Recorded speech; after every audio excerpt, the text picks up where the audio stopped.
Okay. Hello, Emily. My name is Betty Franklin, and I'm here today to interview you. And I'm representing Hunt County Cotton Museum, and we're putting together African American history display.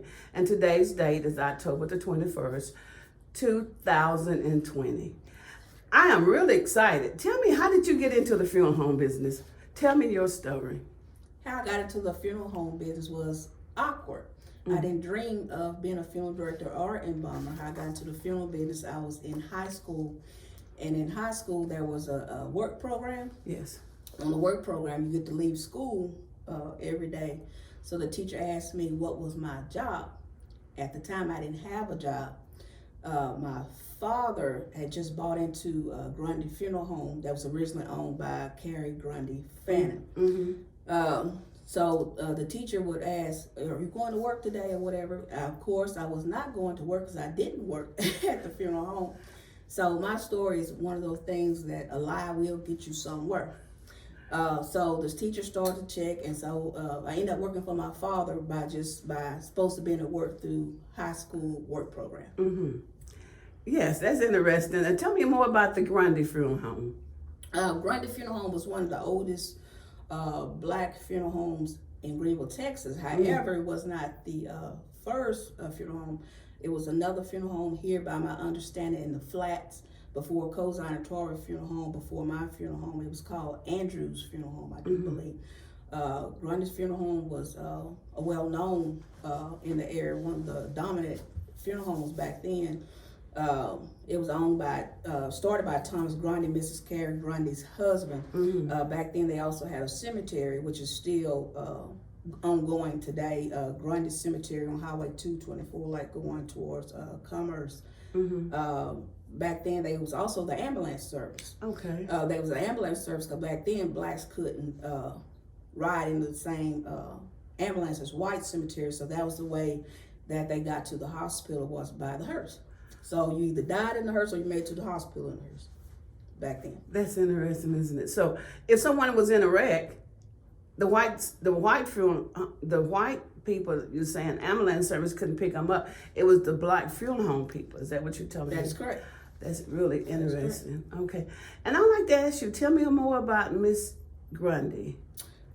Miss Carrie Fannin Grundy, she was a prominent lady in the Greenville community. She was also a school teacher. I had the opportunity of knowing her because although she didn't own the funeral home anymore, she lived down the street from the funeral home. So when I came up in the funeral business, like I said, I trained up under my father. However, my father was never there. It was always me running the funeral home, and I've been running the funeral business since I was 16 years old. I'm 42 now. So what she would do was come up there every morning after she ate her vitamins, read her Bible scripture, a daily word, and then she'd come up there to tell me about business, make sure that I was doing what I was supposed to, and that's how I learned business, was through her. Wonderful, wonderful. And you mentioned there was another lady that was in the another funeral home lady that was involved in funeral home business. And there was another lady involved in the funeral business before me. Her name was Vietta Cozine. However, I am the original family member of the Cozine family. So my family runs rich in the Greenville history in the funeral industry in Greenville. My great uncle was Tane Cozine. Tane Cozine started Cozine and Torrey Funeral Home, and how the Torrey family got into the funeral business because my uncle died off, and Miss Vietta was his wife, and she left it to June Torrey. However, Vietta or Miss Grundy, neither one had funeral license. They were not originally funeral directors or embalmers, but they trained up under their husbands because back then women couldn't go to school like they can now. So I'm actually the first woman funeral director and embalmer that went to funeral school in Hunt County. Interesting. Yes. What were some of the challenges you experienced? Some of the challenges that I experienced in the funeral industry was not so much hard in my time as probably in their time. Like I said, back then they had to train up under their husbands. I trained up under my father. However, so back now it's like a family thing. So I didn't really have per se challenges to face as far as that goes. But when there's another man around, And like this, we're on a service or whatever, they'll go talk to them before they talk to me because they didn't realize I'm the owner or I'm the funeral director or the embalmer. So they'll talk to them thinking they are the ones. They have to say, hey, no, she's the one. They be like, what? You know? Yeah. I saw the smile on your face. How did you feel when people would approach a man rather than approach you as a woman? You were the owner. You were the owner. When they approach the man instead of approaching me, I get tickled. I start laughing. And half the time I tell them, just go ahead and answer the question because I got something else to do. But it'd be hilarious, and we all just fall out laughing. They find it, funny, that you're a woman in the funeral business. They be like, do you have cold hands or something? So. Okay. I'm so understand that you mentioned you were 42 years old and you're in the funeral home business. But people see you as being a young woman. Do you feel like you were treated fair in terms of being mature enough to handle the business? I am treated fair enough to handle the business. Before you had to earn to get to that level though, because they test you to see what you know.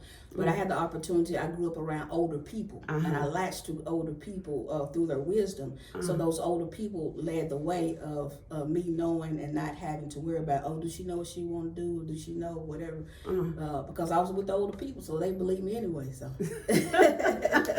And by you being so young, I would think discrimination wouldn't be a major issue with you. How do you feel about discrimination in terms of the business? In terms of the business, when it comes to discrimination, now that I own my own funeral home, Love and Integrity Funeral Home, I've been here for 3 years. Versus back then in Miss Grundy's day and Miss Baetta's day, it's a big change in versus back then and Mr. Thomas Grundy or Tank Cozine. Because back then, like I said, they was the ambulance service and the whites couldn't use the same as the blacks and vice versa. And all the funeral homes back then were segregated. The blacks went to Grundy or Cozine, and then the whites went to Peters or Coca Matthews. Now, as me being an owner, along with 2 of my business partners, Deidre Hill and my mother, Kamitha Thompson Spoon, we are the, I would say, blessed to be the funeral home that we're able to serve all people. Since I've been at this location, Love and Integrity Funeral Home, I've served whites, blacks, Mexicans. To be honest with you, right now I have more whites signed up for pre-arrangements to go through my services than the other white funeral homes. So we were just blessed to serve all people.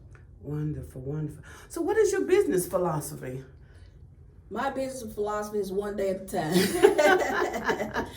The reason I say that my business philosophy is one day at a time because being in the funeral business, you know that tomorrow's not promised. So therefore, you just take a day at a step, and I just go by what God blesses me with, and God blesses me to see tomorrow. Oh, that's lovely. I view you as being young. What advice would you give young women who plan to go into business? That's a good question. One thing I would advise anyone that's going into business is to not let anyone distract you of your purpose. A lot of times, and even me, I have a lot of distractions. A lot of people try to be you, so they'll try to knock you for doing what you're trying to do. Or sometimes you have, even women hate on different women. Of course, everybody knows that, but I try to show love to all people. So whatever you're doing, just know that put your best foot forward at all times. This has been a great discussion because you mentioned your role models. Miss Grundy was a wonderful role model. You also talk about the family as being part of the business. Any other role models you'd like to discuss? My biggest role model was Miss Grundy, of course, in the funeral business, but also my great-grandmother, Primrose Merle. Primrose Merle raised me. My mother was 16 years old when she had me, and I was not raised with my father. I just raised up with him in business. We ran business together. But my great-grandmother, she didn't have no type of business. She grew up poor, but she always somehow provided. So through her, I learned how to maintain. And learn how to maintain. That's a good business ethics too, because sometimes in business, you need to know how to put that together. And so I learned that through my great grandmother. She was my world, my great-grandmother. Matter of fact, it was my great-grandmother who paid my way through film school. And how she did it, I don't know, because she was on a fixed income. Wow, what a blessing. I have one question how would you like history to judge you? I don't want history to judge me, because you got to let your own pen write for itself. But if history tells a story, I want history to say that Emily helped somebody. If they tell the truth or not, I helped a lot of people. But you got to let history write its own pen.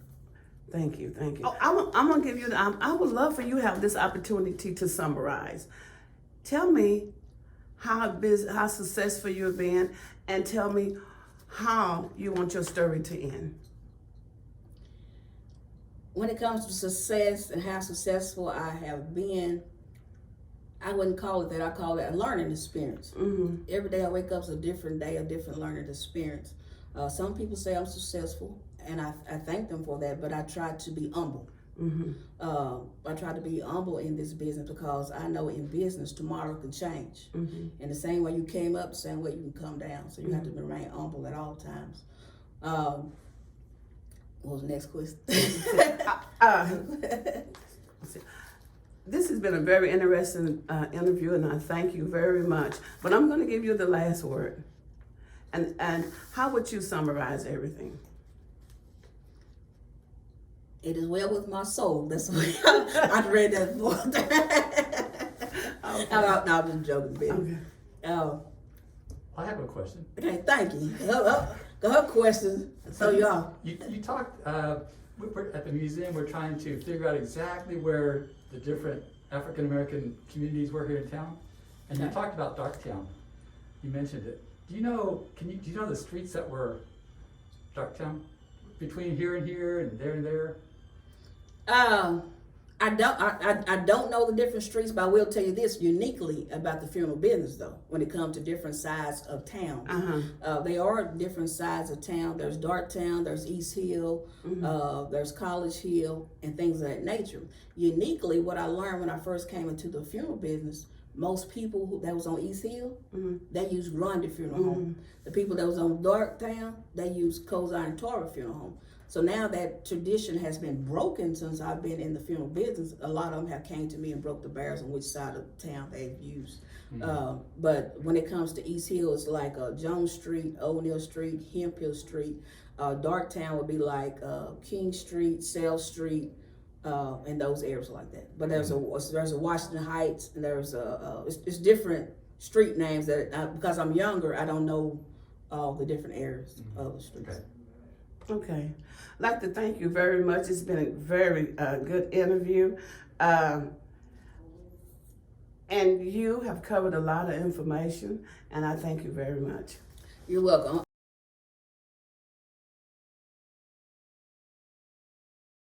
We're continuing our conversation today with Miss Emily Thompson, the owner of Love and Integrity Funeral Home in Greenville, Texas. And Emily, I tell you what, I'm so excited today, but I need some history from you today. Okay. Please tell some history of the African American funeral home business in Greenville. It's a lot of rich history of the African American funeral homes right here in Greenville. Previously, I told a lot of it. However, funeral homes play a lot of roles, especially when people die. In the history of the funeral business, even once upon a time, the story has been told about when the Globetrotters had passed on the highway in a wreck. The funeral home business was the ambulance service, so Grundy Funeral Home got a chance to pick up the Globetrotters. And for some reason, I don't know, because most times in the funeral business, bodies are confidential, and they want to let you in to see what's going on for as bodies on the table. But back then, people were allowed to go in to see the Globetrotters dead on the table. So I always wonder, why would they let them go in to see these bodies on the table? But it's a rich story that's always have been told. Yet in my day, I've been a part of national news when it comes to racism here in Greenville. I haven't experienced racism myself personally because I'm a younger generation. However, at a young age back in 1997, I believe. Strangely, you would hear about the Ku Klux Klan marching back in the 60s and the 40s and the 20s and all that stuff. But we've seen it right here in Greenville. And one of my workers, his uncle, was lynched right here in Lone Oak, Texas, right here on the outskirts of Greenville. He was burnt and hung on a tree by some young white boys. And it made national news with the NAACP. If you Google it, the H.W. Walker story, you will find that in the NAACP news and national news. It was a different day for me because I was in shock. Like, what? This is something that you learned in the history books. When I went to school, my classmates, we were all friends, the white, blacks, and it was like history stories, even though now history does repeat itself. Just about 2 or 3 weeks ago, myself here at Love and Integrity Funeral Home, I was a part of national news once more. With now, it's a lot of police shootings of young black men, and I was able to bury the Jonathan Price out of Wolf City, Texas. News cameras everywhere. Even the U.S. Senator governor, he came into the funeral home, and I was like, what? That's something that you just don't see every day. Walking outside with news reporters outside and things of that nature. So in the funeral business, you come across things of that nature. Because we're in Greenville, it's big news to us. That's something that you don't see every day, and you just hope to not see it, but it does happen in the funeral business. Okay then. So what you're telling me, you have been involved in a range of activities, facing discrimination, hostility. Yes, I have been in a range of racism. Like I said, I never faced racism personally. As close as I ever got to racism personally, because like I stated before, that our funeral home, we serve all races. I serve blacks, Mexicans, Hispanics, and things of that nature. One time I did have a young man, I won't call his name on camera, but because he's a minor, but his family was a mix. His mother was white, his daddy was black. So on the black side, they chose our funeral home here at Love and Integrity Funeral Home. However, on the white side, they was from Quinlan, Texas. And I wouldn't necessarily call it racism. I would call it a tradition thing. A lot of people don't want to talk about racism and things of that nature, but I think it's important because I don't think it's necessarily we don't like each other. I think it's a talk thing. So it's tradition. The whites go here, blacks go there. So they was afraid to come in here because we were black. And so what I done to make her comfortable, I went and got one of my white school teachers to made her play like she worked here. So to make them feel comfortable, like, hey, everybody's welcome here. But once we got to talking to the grandmother that was white, she was from Quinlan. And if you know the Quinlan area, most of them are known for the KKK, racist type of thing. But once she got to talking to us, she was just like family to us. It just, when it comes to communication, but it takes two individuals that's able to talk and to listen to each other. So after that, we didn't have any problems. That's good. You sound so grounded. Tell me about your role models. I have 2 role models in my life, 2 important women in my life. One was Miss Carrie Grundy Fanning. Miss Carrie Grundy Fanning was my role model in life because she gave a lot of funeral directors up under her husband's legend, Mr. Thomas Grundy, opportunities to be funeral directors. Not only myself, first you got to start with John Harvey Johnson. After her husband died, Mr. Thomas Grundy, the John Harvey Johnson family ran Grundy Funeral Home for a long time. Up under them was their son, after Mr. John Harvey died, was Reginald Johnson. He took over the funeral home. He ran it after them. But up under them was a well-known funeral director in Greenville, Reverend Roy Lee Price. Reverend Roy Lee Price soon left Grundy Funeral Home. Then he went to operate Cozine and Tarver Funeral Home as the leading funeral director in Greenville, Texas. Also up under umbrella, Miss Grundy gave the opportunity to Roy Lee. She's the one who actually paid for him to go to school to be a funeral director. So that's how he became a funeral director up under the training of her and her husband, Mr. Thomas Grundy. Even though he left, he's still under her legend as someone that was important in his life also. Up under the Grundy umbrella came Gerald Weatherall. Gerald Weatherall worked up under John Harvey Johnson. Then, for whatever reason, Gerald went on to in the workforce area. He left the funeral business, and he came back into the funeral business up under my father, who after Reginald Johnson took over Grundy Funeral Home, Keith Cozine. After Keith and Gerald, Gerald went on to start his own funeral home in Dallas, Texas, called Eternal Rest Funeral Home. After which, Gerald, my father, Keith Cozine, then took off the Grundy name. My father then changed Grundy's name to Grace and Mercy Grundy Funeral Home. My father is Keith Cozine, who also has family heritage in the Cozine Funeral Home, because my great-great-uncle is his uncle, also Tane Cozine of the Cozine Funeral Home. So our family is rich in the funeral business when it comes to the funeral business. After my father named Grace and Mercy Funeral Home, I also came up under the umbrella of Grundy Funeral Home. It was just uniquely, I was the last funeral director it was to come up under the umbrella of Miss Carrie Grundy, because she was still living. So she spent a lot of time with me. As she spent a lot of time with me, it was a time that I learned a lot of wisdom from her. Miss Grundy always took her vitamins, read her Bible, all of these natures and all of these things. But she had taught and operated and told us all how to run business, every last one of us. Even though we had split off, we all learned from her. And then later on in 2015, I also split from the Grundy Funeral Home, now known as Grace and Mercy Funeral Home, but which brings about my other role model, Primrose Myrtle. My other role model is Primrose Myrtle. She was my great-grandmother. My great-grandmother is the one who paid for me to continue through funeral school. My mother, she was 16 years old, so I was not raised with my father. Although I ran business with my father, it was my great-grandmother that I learned a lot, because she didn't have anything, no money at all, but somehow she paid for me to go through funeral school, and I always wondered, how did she do that? But it was through that alone I learned how to take nothing and make something, which brought me up to Love and Integrity Funeral Home. When I left Grundy Funeral Home, I didn't have nothing. I didn't know what I was going to do, but the only thing I knew to do was funeral business.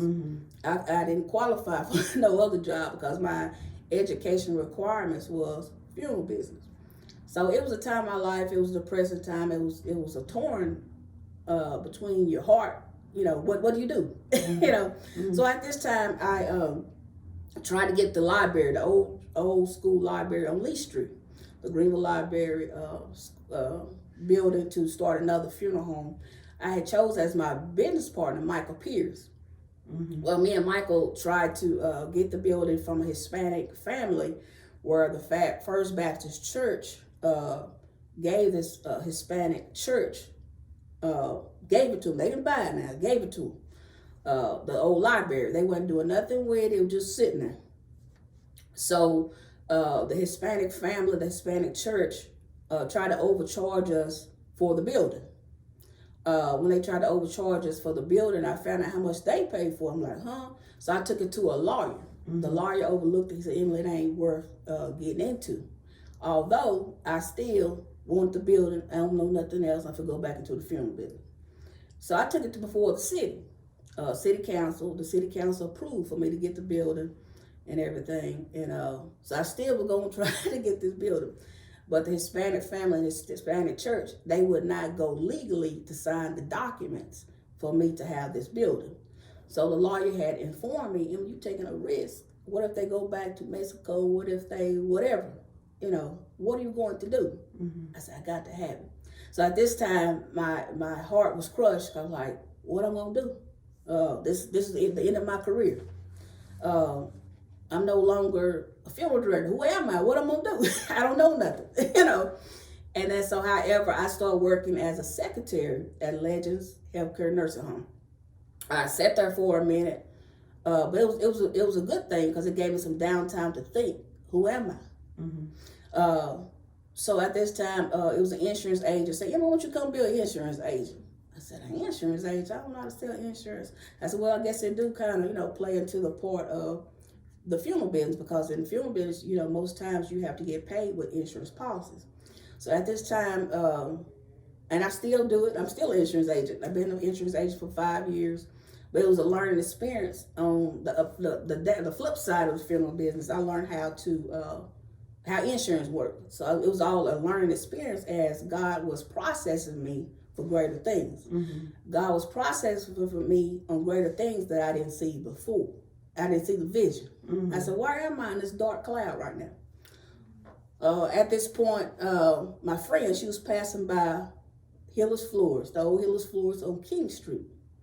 Hiller's Floors where I am now. And the building was worn down, was turned down. It was nasty looking white building, green with a big floors writing on the wall. But it was falling down. I'm like, she said, Emily, that's my friend under the pitch. She said, Emily, that's the building. God told me to tell you that's the building. I said, I don't know what God told you to tell you that's the building. That ain't the building. I said, that's ugly. What are you talking about? She said, go get the key and look at it. So I went and got the key from Century 21. And the realtor name was Jeremy, bless his heart. He worked with us, Jeremy Williams. Jeremy said, Emily, I don't know if you could turn the funeral home into this building, but I'm going to show it to them. Even Jeremy had doubt himself about this building. And he told me who the owners was, Mr. Hanley and James Hanley and his family. So I looked at it, and I like, this is my last resort. What I'm going to do? And then it was nothing on the floors. The floors was, oh my God. I can't even describe holes in the floor. That's what it was. Holes in the floor, walls, smell like mildew, rained in. And so as time processed on, I said, yeah, I'm gonna do it. And then so I said, I need some more business partners. So I talked to my mom about it. My mother's Kamita Thompson Spoon. She don't know nothing about funeral business whatsoever. She said, if you're going to do it, I'm going to support you all the way. And remind you, it was an odd story because I didn't grow up with my mother. My mother was 16, but that's where our bond began right there. Mm-hmm. She said, I'm going to support you all the way. I said, okay. I said, but at this time, she was going through a depression because her husband had died right when we was getting ready to start the business. So I needed somebody else to help me because she wasn't focused no more. At this time, I was on an insurance, selling insurance, and a friend of mine, family friend, Demetra Hill, called me on the phone and said she need insurance. So we was talking about insurance, and somehow we got talking about funeral business. She don't know nothing about funeral business, but she had children that was interested in the funeral business. She said, you know what, that may be a good opportunity, whatever. So it was me and her that went before the city council, and Mr. James Hanley is the nicest family that I've ever met in my life.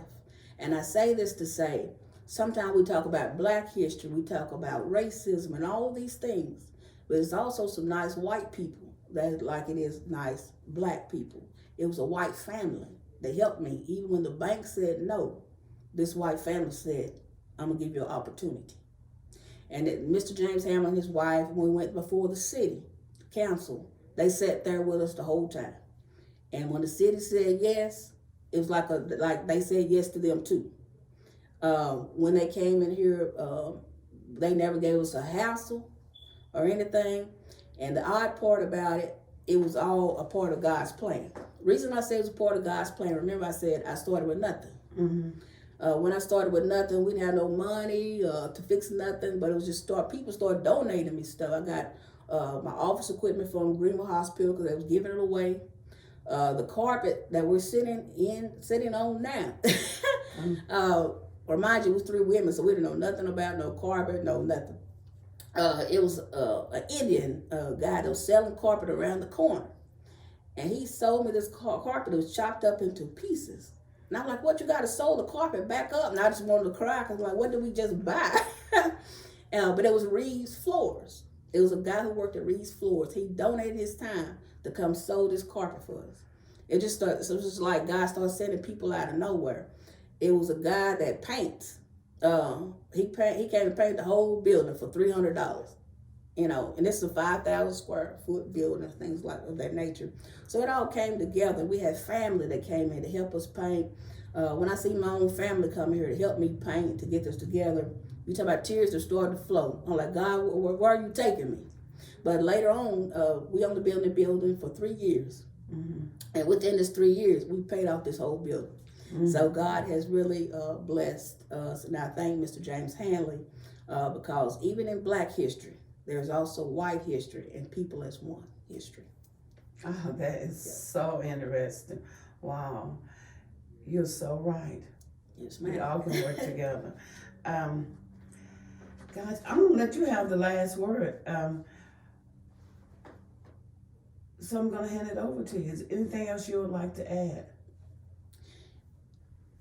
Well, if I was to add anything to the story, generations after me, I just want to say to anybody, hang on to your vision. Mm-hmm. Stay focused in the vision because God has a plan for you too. Thank you very much. This day is October the 26th, 2016, part 2. Thank you. Okay.